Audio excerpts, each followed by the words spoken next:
Imagine waking up tomorrow to find that the bank where you've stored your life savings has just collapsed. Your stomach sinks, your palms sweat. That money you've been carefully saving? It's now locked behind digital doors you can't access. Sure, there's FDIC insurance, but do you really want to wait months to get your money back while bills pile up? And what about amounts over $250,000? Gone. Vanished, like they never existed. This isn't some far-fetched dystopian scenario. It happened during the 2023 banking crisis when Silicon Valley Bank collapsed in just 48 hours. It happened in 2008. It happened in Cyprus when depositors lost up to 60% of their funds overnight. The wealthy elite know something that most people don't. Keeping substantial cash in banks isn't just inefficient, it's downright dangerous. They've built systems to protect their wealth that ordinary people never learn about. Today, we're pulling back the curtain on those systems. Welcome to Wealth Sentry, where we unlock hidden secrets to wealth and success. Let's get something straight before we dive in. Cash itself isn't bad.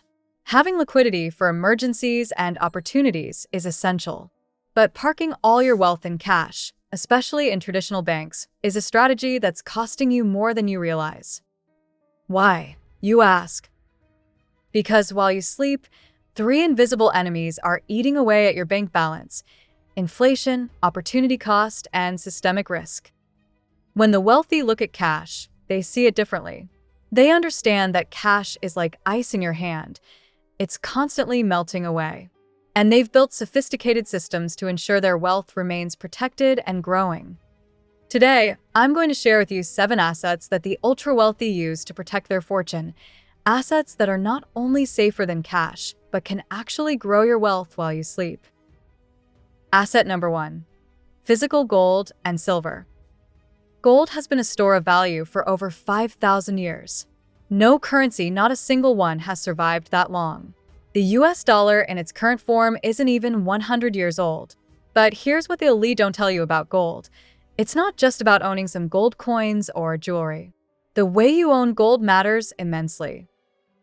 When a multimillionaire buys gold, they're not ordering it online and storing it in their sock drawer. They're using private, non-bank vaulting services in jurisdictions with strong property rights laws. Places like Singapore, Switzerland, and New Zealand. Why, you ask? Because gold in a bank safety deposit box isn't truly yours during a banking crisis. In 1933, Americans had their gold confiscated from bank vaults. It could happen again. The wealthy use allocated storage, where specific bars and coins are designated as yours, rather than unallocated, where you essentially have an IOU for gold from the storage provider. Think about it. What good is owning gold if you can't access it when financial systems are in turmoil, precisely when you need it most? Silver works similarly, but with an industrial twist. Unlike gold, roughly 50% of silver is consumed in industry. This creates a price floor that gold doesn't have. When economies recover, silver often outperforms gold because of this industrial demand.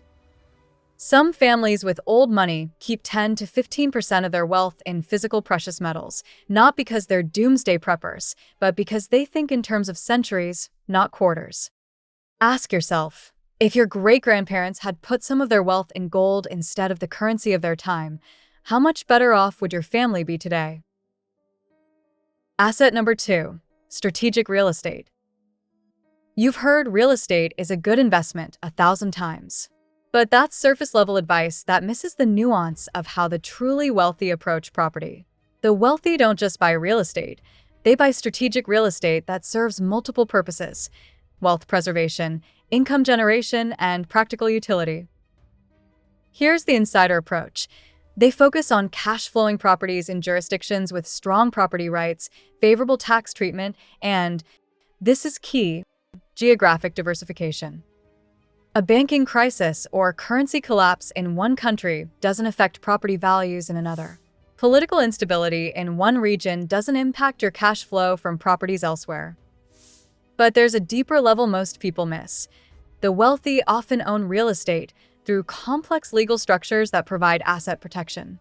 limited liability companies, certain types of trusts, and sometimes even foreign entities that shield these assets from creditors, lawsuits, and even banking system problems.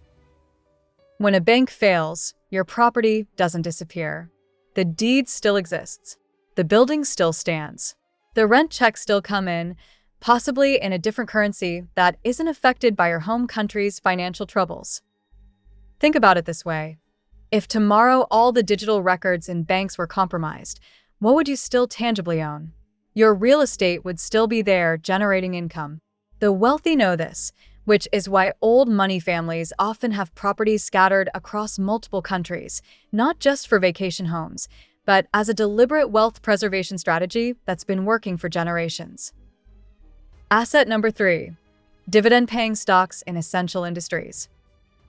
When market crashes happen, not all stocks get hit equally. The wealthy focus on companies that provide essential services and products, things people need regardless of economic conditions. Think utilities, consumer staples, healthcare, and basic infrastructure. These companies typically pay stable dividends and have a history of increasing them over time. But here's the sophisticated approach the wealthy take. They don't just buy individual stocks. They create diversified portfolios of these dividend aristocrats across multiple jurisdictions and currencies. A power company in Scandinavia, a healthcare provider in Singapore, a water utility in Canada. These investments provide both geographic diversification and currency diversification, which becomes crucial during banking crises that often coincide with currency problems. The elite investor understands that ownership of productive businesses is fundamentally different from having cash in a bank. When you own part of a business that provides essential services, you own a piece of society's infrastructure. People need electricity, water, and healthcare regardless of what happens to banks. These companies have physical assets, intellectual property, and customer relationships that exist outside the banking system. During the Great Depression, many businesses continued paying dividends even as banks failed. Those dividends became lifelines for wealthy families who had positioned themselves properly. Ask yourself, if the banking system in your country experienced serious problems tomorrow, would you rather have $100,000 in a bank account or own $100,000 worth of shares in companies that provide essential services across multiple countries? Asset number 4. Foreign currency accounts in stable jurisdictions. The truly sophisticated wealthy don't keep all their cash in one currency or banking system. They understand that currency diversification is as important as asset diversification. But here's what most financial advisors won't tell you. It's not just about owning different currencies, it's about holding them in the right jurisdictions. The ultra-wealthy maintain banking relationships in countries with strong banking systems and high capital requirements, a history of political stability, strong rule of law, no history of currency controls or asset seizures, favorable privacy laws. Countries like Singapore, Switzerland, New Zealand, and sometimes Canada fit this bill for many wealthy individuals. But they don't just open an account and deposit money. They create structures, sometimes a foreign entity or trust, that holds these accounts, providing an additional layer of protection. The key insight here is that banking crises rarely affect all countries simultaneously and with equal severity. When the 2008 financial crisis hit, not all banking systems were equally affected. The same was true for the European debt crisis. Having financial resources in multiple currencies across different banking systems ensures you're never completely cut off from your wealth. Think about it this way. If your domestic banking system implemented withdrawal limits tomorrow, as has happened in Greece, Cyprus, and other countries, would you have access to funds elsewhere to continue living your life and seizing opportunities? Asset number 5. Private business ownership. When a bank fails, businesses don't automatically fail with it. They may face challenges, but a profitable business with real products or services continues to have value regardless of what happens in the banking sector. The wealthy understand this, which is why they often own private businesses outright or have significant stakes in them. These aren't just any businesses, though. The sophisticated approach focuses on Businesses providing essential products or services. Operations with high margins and low debt. Companies with diversified customer bases. Enterprises that generate cash and don't require constant capital infusion. Let me explain what this means in simple terms. When you own a successful business that sells products people need, you own a wealth-generating asset that exists outside the banking system. The value isn't just in a digital account that could be frozen or devalued. It's in inventory, equipment, intellectual property, customer relationships, and cash flow. During banking crises, privately held businesses often become even more valuable relative to other assets because they represent real economic activity rather than financial abstractions. Consider this. During the 2023 banking crisis, when several banks collapsed, did local successful businesses with strong customer bases and essential services suddenly lose their ability to generate profit? No. Many continued operating normally while bank customers were locked out of their accounts. Owning the right kind of business is like having your own private banking system that continues functioning even when traditional financial institutions are in trouble. Asset number 6, farmland and productive land. What do Bill Gates, Ted Turner, and many of the world's oldest wealthy families have in common? They own substantial amounts of farmland and productive land. This isn't a coincidence or a hobby. It's a deliberate wealth preservation strategy with roots that go back centuries. Here's why the ultra-wealthy invest in agricultural land. It produces essential goods, food, that always have demand. It typically appreciates over time. It generates income through leasing or direct operation. It often has favorable tax treatment. It exists outside the financial system. But the sophisticated approach goes deeper. The wealthy don't just buy any farmland. They focus on land with water rights, in regions with stable climate patterns, and in jurisdictions with strong property protections. Some even diversify their agricultural holdings across different countries and climate zones to hedge against both political and environmental risks. Think about it from first principles. What's more fundamental to human survival than food production? What asset class has consistently preserved wealth through wars, depressions, and the collapse of entire empires? When currencies have failed throughout history, the owners of productive land continued to have wealth because they controlled the production of essential goods. In a banking crisis, farmland doesn't disappear from balance sheets. Crops don't stop growing. People don't stop needing food.